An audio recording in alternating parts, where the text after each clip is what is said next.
آپ سب چل رہے ہیں، ڈوریاں ان کے ہاتھ میں ہیں، آپ کٹ پتلیاں ہیں، آپ وزیر اعظم بن جائیں، صدر بن جائیں، وزیر بن جائیں، جو مرضی بن جائیں، اصل میں آپ کٹ پتلی ہیں، اور یہ حقیقت ساری پاکستانی عوام کو پتہ ہے۔ اب جی اس دوران جب یہ سارا ڈرامے بازی کا ایک ناٹک چل رہا تھا، غیر قانونی اور غیر آئینی یہ انتخاب ہے، اسمبلیاں مکمل نہیں ہیں، جعلی مینڈیٹ کے اوپر یہ بیٹھے ہوئے ہیں، پھر بھی چلیے جو بھی اس میں ہو رہا تھا ووٹ کاسٹ وغیرہ، اس میں آپ نے دیکھا کہ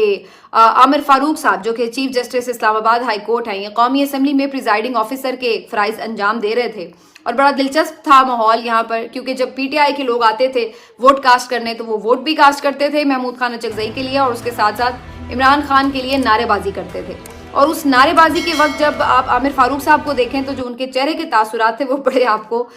خود جس کو کہتے ہیں نا دل کا حال سنا دیتے تھے، وہ والی صورتحال تھی۔ بظاہر تو ایسا لگ رہا تھا کہ ان کو یہ نعرے اچھے نہیں لگ رہے، ناگواری ان کے چہرے پر آتی تھی، اور جیسے آپ برداشت بس کر رہے ہوں، تو اس طرح کے ان کے تاثرات نظر آتے تھے۔ دوسری طرف جب میاں نواز شریف نے آ کے ووٹ کاسٹ کیا تو انہوں نے بڑی خندہ پیشانی سے جا کے عامر فاروق صاحب سے ہاتھ بھی ملایا، مسکراہٹوں کے تبادلے ہوئے، بڑے خوش دونوں ایک دوسرے کو دیکھ رہے تھے۔ تو یہ سب چیزیں، یہ باڈی لینگویج، یہ ایکسپریشنز، یہ سب آپ کو کیا کنوے کرتے ہیں؟ یہ سب آپ کو بتاتے ہیں کہ یہ سب لوگ آپس میں کہاں کہاں پر ایک دوسرے کے ساتھ بالکل سیٹ ہیں، اور ان کے جو معاملات ہیں ایک دوسرے کے ساتھ سیٹ ہیں۔ عامر فاروق صاحب نے تمام مقدمات ختم کیے نواز شریف صاحب کے، اور تمام عمران خان صاحب کے لیے مشکلات بڑھائیں، جتنی کہ وہ اپنی استطاعت پہ بڑھا سکتے تھے وہ انہوں نے بڑھائیں، نواز شریف صاحب کو ریلیف دیے۔ اب یہ سب وہ کہانیاں ہیں جو زبان زد عام ہیں، اور یہ ان کے چہرے، ان کی باڈی لینگویج خود اس چیز کی عیاں ہے کہ پیچھے کیا کیا معاملات جو ہیں وہ کس طرح سے انجام پذیر ہوئے ہیں۔ تو اب یہ سب دیکھ لینا کوئی اتنا اس میں چنبے کی بات نہیں ہے کہ میاں صاحب کے ساتھ وہ اتنے ہنس کے کیوں مل رہے تھے، یا کیا اس میں ان کو اتنا لطف آ رہا تھا، اور کیوں عمران خان کے نعرے ان کو گراں گزر رہے تھے۔ بہرحال جی اسمبلی کے ماحول، مختلف اسمبلیوں میں احتجاج وغیرہ ہوتے رہے، خان صاحب کے نعرے بھی لگتے رہے، اور اس کے ساتھ ساتھ ہم نے دیکھا کہ صدر کے انتخاب کی ووٹنگ بھی ہو گئی، پولنگ بھی ہو گئی، صدر بھی منتخب ہو گئے۔ اب آ جاتے ہیں جی اگلی سٹوری کی طرف۔ پہلے تھوڑا سا میں صرف ایک ذکر کر دوں کہ صدر زرداری جب پہلی دفعہ صدر بنے تھے تو اس وقت ایک فرق یہ تھا کہ انہوں نے ایک اپنے جو عہدے کے اختیارات تھے اس کو کم کر کے پارلیمان کو منتقل کیا تھا، جو کہ ان کی طرف سے ایک اچھی میں سمجھتی ہوں کہ تجویز بھی تھی، اور پھر اس پہ انہوں نے عمل درآمد بھی کیا، تو یہ ایک بہترین چیز تھی۔ لیکن یہ انہوں نے خیر اس وقت ہی کیا جب اپنی پیپلز پارٹی کی ان کی حکومت تھی، تو یعنی آپ نے اختیارات منتقل کر کے اپنے ہی نمائندوں کو دیے بیسکلی، لیکن بہرحال جمہوریت کے لیے یہ اچھا ہے کہ اختیارات جو ہیں وہ نیچے تک منتقل ہوں۔ تو ایک چیز یہ ضرور ہے ان کی کریڈٹ کے اوپر، پھر اس کے بعد ہی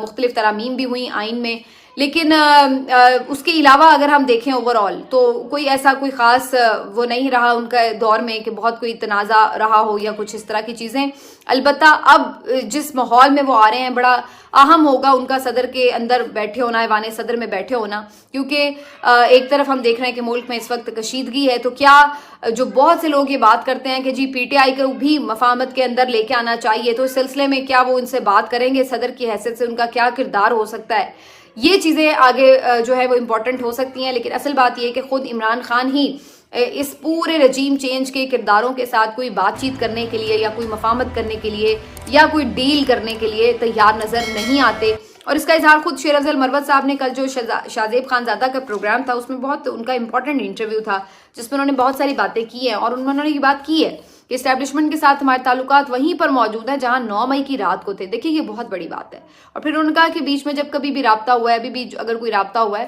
تو جو باتیں وہ کہہ رہے ہیں وہ ہمارے لیے ماننا ممکن نہیں ہے۔ اور اب یہ کوئی اتنی ڈھکی چھپی باتیں نہیں ہیں، سارے صحافی رپورٹ کر چکے ہیں کہ بیسکلی انہیں یہی کہا جاتا ہے خان صاحب کو کہ آپ 2-3 سال کے لیے خاموش ہو جائیں، بس خاموش ہو جائیں، ایک ہی ان کی رٹ ہے۔ اور خان صاحب اس طرح کی چیز کو، اس طرح کے جعلی الیکشن کو، اس طرح کی جعلی حکومت کو ایکسیپٹ کرنے کے لیے اور عوام کے ساتھ جو مینڈیٹ چوری کر کے غداری کی گئی ہے اس کو ایکسیپٹ کرنے کے لیے تیار دکھائی نہیں دیتے، وہ اس پہ بالکل زیرو اپنی جو ہے لچک کا مظاہرہ کرتے ہیں۔ تو اس وجہ سے فی الحال تو کوئی اس کا امکان نہیں ہے کہ وہ کسی قسم کی بھی مفاہمت ہو، کم از کم اس لحاظ تک۔ اور باقی ہم یہ دیکھ رہے ہیں کہ پھر دوسری طرف سے انہیں پھر ڈرانا شروع کر دیا جاتا ہے کہ اچھا نہیں مانتے تو چلو بھائی اور سختی ہوگی، چلو بھائی اور سختی ہوگی۔ تو یہ والی جو کیسٹ ہے وہ دوبارہ سے انسٹال ہو جاتی ہے، اور پھر مختلف جو صحافی ہیں وہ پیغامبر بن کے بتانا شروع ہو جاتے ہیں اور سختی ہوگی اور سختی ہوگی۔ تو بھائی ان کو اب سختیوں سے کیا ڈرا رہے ہیں؟ ان لوگوں کا اب حال یہ ہو گیا کہ ان کے لیے یہ مقدمات، یہ گرفتاریاں، یہ ساری چیزیں اب وہ